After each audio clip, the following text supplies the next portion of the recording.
I want you to I wanted to close your eyes for a second and just picture Paris. Yeah. But not the Paris of, romantic comedies or postcards. It's June 1940. Right. The City of Light has effectively gone dark. You're standing at the Trocadero, looking up at the Eiffel Tower, that ultimate symbol of French engineering and pride. But something is totally wrong. Flapping in the wind, right at the very top, is a massive swastika flag. Yeah, it's a visceral image, isn't it? It really is. And you walk down the street to the Hôtel de Ville, the city hall, and it is just absolutely draped in Nazi banners. It wasn't just a military occupation. The sources point out it felt like a violation.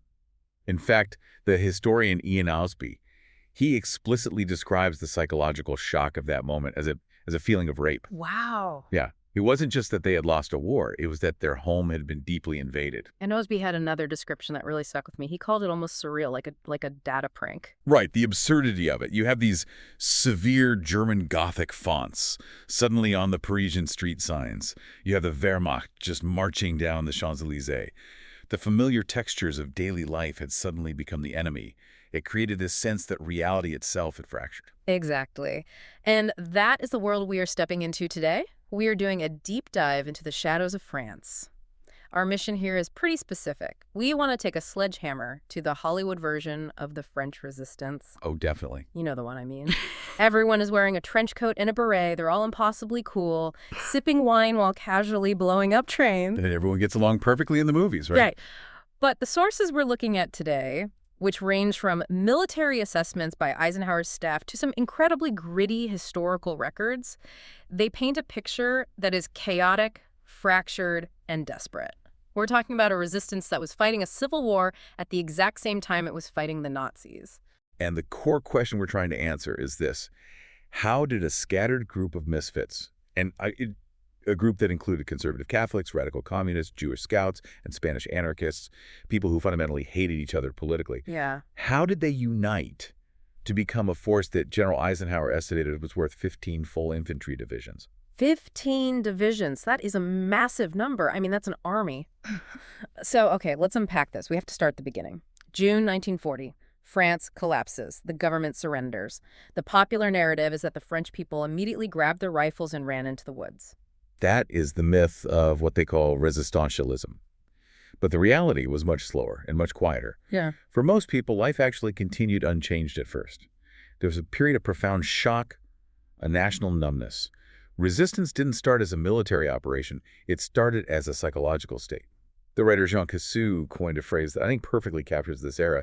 He called it refuse absurd. Absurd refusal. I love that. It's poetic, isn't it? It means rejecting the reality of defeat, even when fighting back seems completely impossible, illogical even. It's an emotional reaction before it's a strategic one. It's just saying no to the universe. So practically speaking, what does absurd refusal look like in 1940?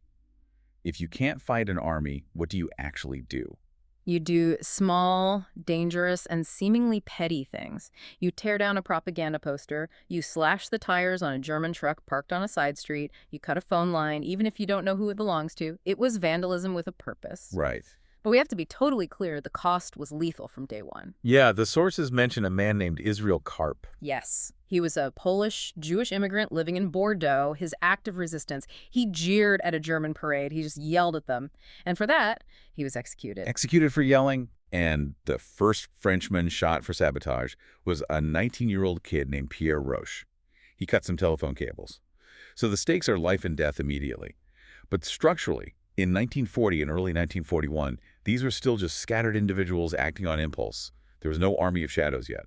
So when does the switch flip? When does this go from vandalism to an actual coordinated movement?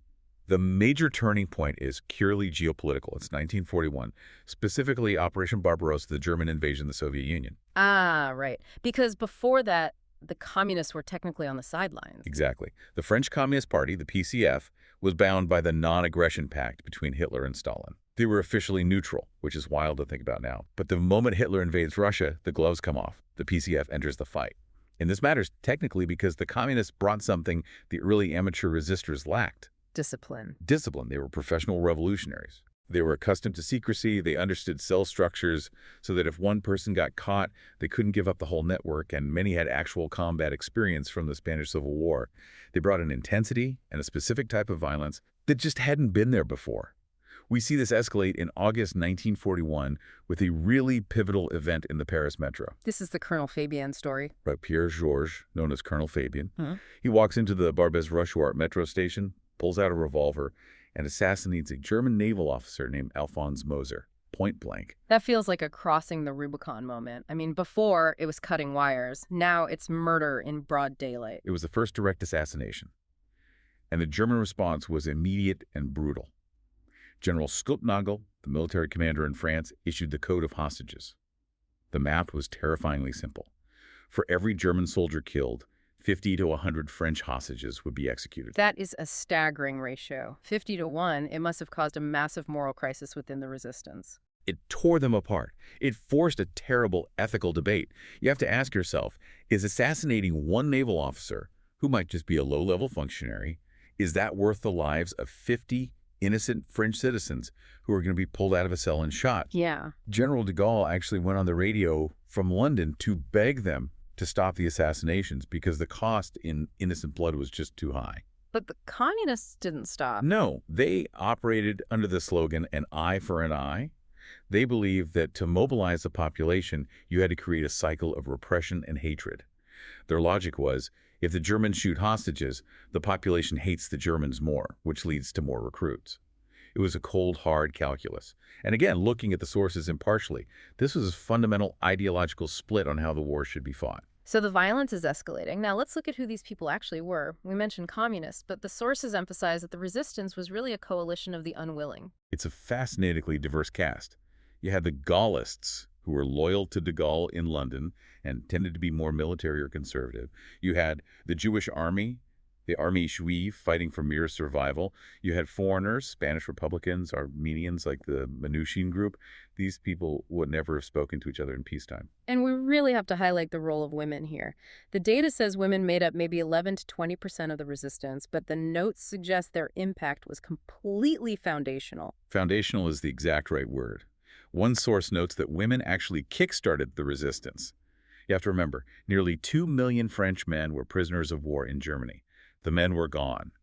The women were the ones left to organize, to hide refugees, to pass messages. There's this incredible figure, Marie-Madeleine Fourcade. Yes, she headed the Alliance Network.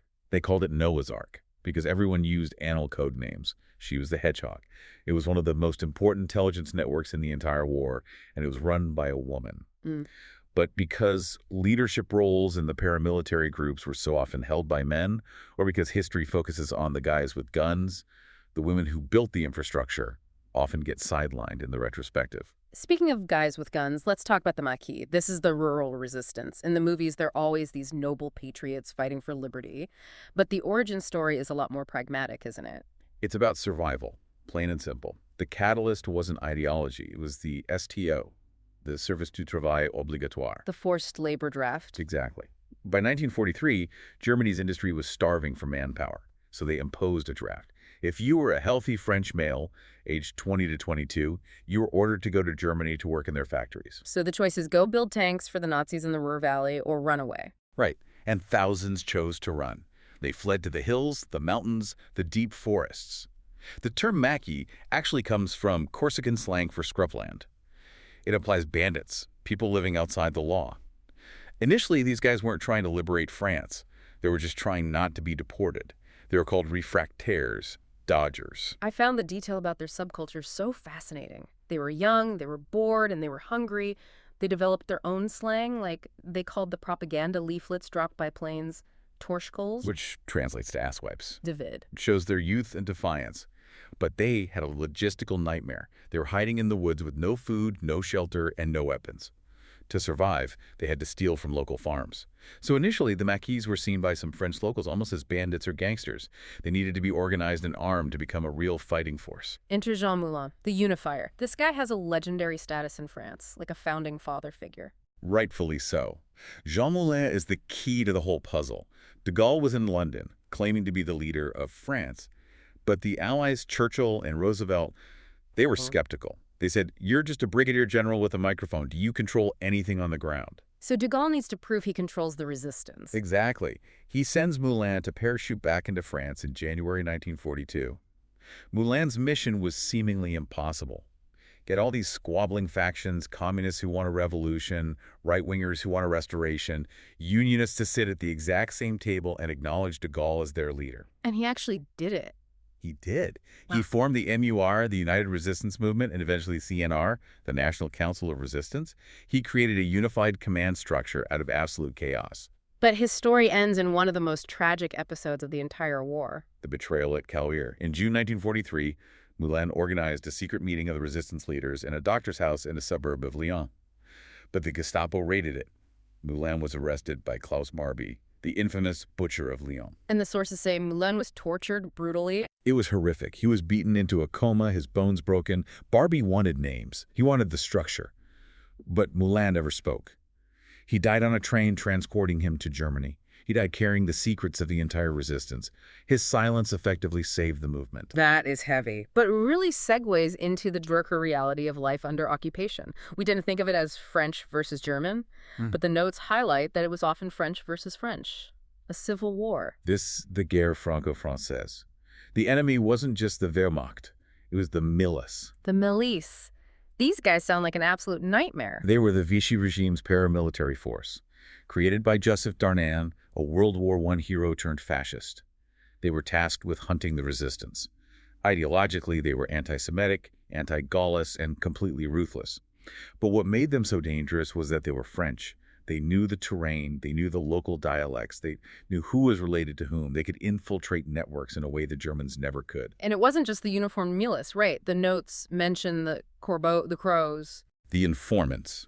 This is perhaps the most disturbing part of the daily life aspect. The German authorities and the milice relied heavily on poison pen letters, anonymous denunciations.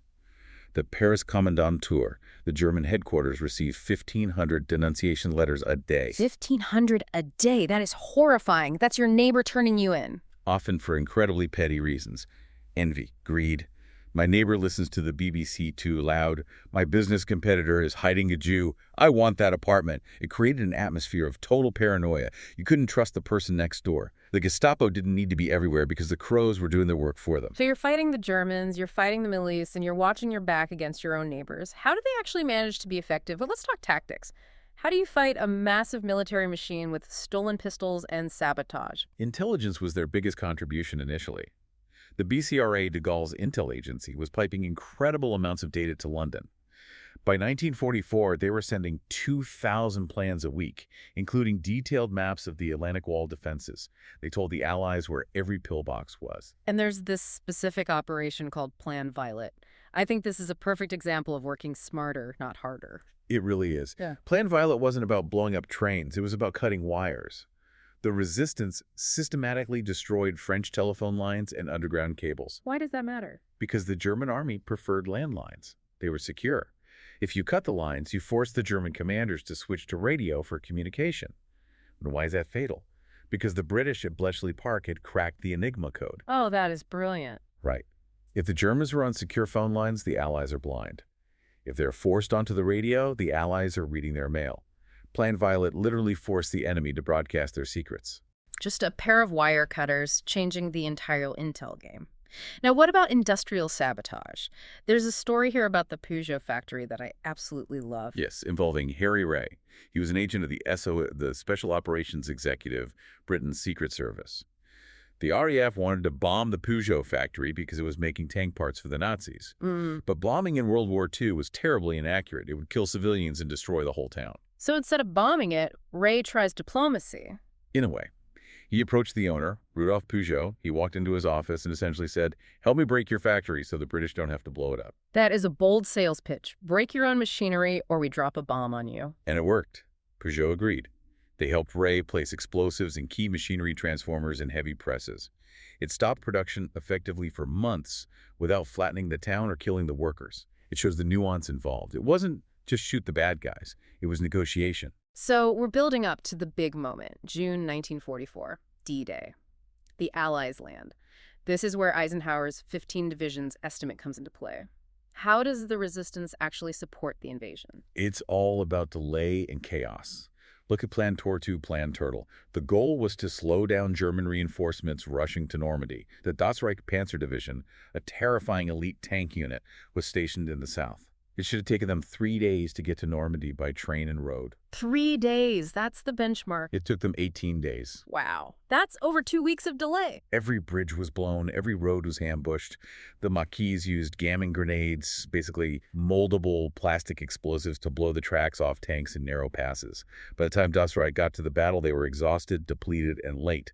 That delay arguably saved the beachhead. But we have to be balanced here. The sources detail some tragic failures where the resistance tried to fight like a regular army way too soon. The Vercors Plateau really stands out. The Vercors is the great tragedy of the resistance.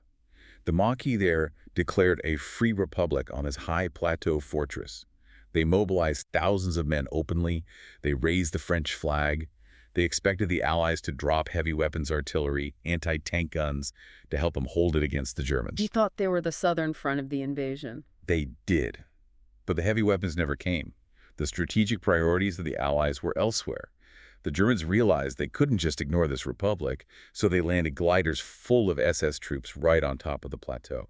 It was an absolute massacre. There's a telegram mentioned in the sources from the leader of the Vercors sent to the Free French leaders in Algiers as the Germans were closing in. Yes. It's heartbreaking. He calls them criminals and cowards. It's a chilling reminder of the disconnect between the high command strategy map and the desperate reality on the ground. The Allies viewed the resistance as a tool to cause chaos, not necessarily as a standing army they were obligated to save. That brings us to the liberation of Paris. The movie version is the Americans arrive, everyone cheers, but the reality was a race against time. Hitler had ordered the city destroyed. Is Paris burning? That was the standing order to General von Choltitz. Leave nothing standing. Destroy the bridges, destroy the monuments. The uprising in Paris was actually highly chaotic. You had the communists, led by Raoul Tanguy, wanting to start a revolution to seize power. They wanted a Paris commune situation. And de Gaulle couldn't have that. No. You had the Gaullists trying to control it. De Gaulle essentially forced Eisenhower's hand.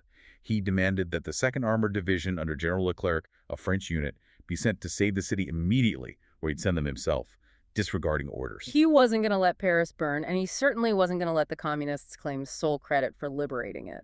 Exactly. Politics and warfare completely entwined. When they liberated the city, de Gaulle walked down the Champs-Élysées. It was a moment of immense national catharsis. But catharsis can turn ugly fast. We have to talk about Le Pire on the Purge. The Germans leave, and the reckoning begins. This is the shadow side of liberation, the wild purge. Before the provisional government could really establish control, there was a wave of summary executions. Roughly 9,000 people were executed without real trials. Milice members, collaborators, profiteers. It was pure vengeance. And the tendus, the women. This image is one of the most famous and disturbing of the era. Yes. Between 10,000 and 30,000 women accused of horizontal collaboration, sleeping with German soldiers, were dragged into the streets. Their heads were shaved publicly. They were paraded through towns, jeered at, sometimes beaten, often with their children in their arms. It feels like a scapegoating ritual. That's exactly what it was. Sociologists and historians look at this as a ritualistic cleansing. The nation felt shamed by its rapid defeat and 4 years of occupation. By shaming these women, the community was trying to transfer the shame onto a specific group. It was a way for French men to reclaim their masculinity and national pride by punishing traitors, even if their own resistance record was spotless. It was misogynistic, but it served a psychological function for the country. Which leads us to the legacy.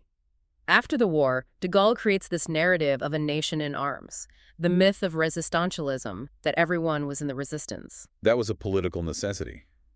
To rebuild France as a world power, de Gaulle needed to project the idea that France had liberated itself. He famously said Paris was liberated by its own people. He conveniently ignored the American and British armies parked just outside. The sources say that in reality the numbers were much smaller. Much smaller. The best estimates suggest maybe 2% of the adult population were active resistors, and maybe 10% were supportive. Right. The vast majority were just trying to survive, keeping their heads down. Exactly. But that 2%, they paid a disproportionate price. They fought a dirty, lonely war without uniforms. And here's a detail from the notes that I found really striking.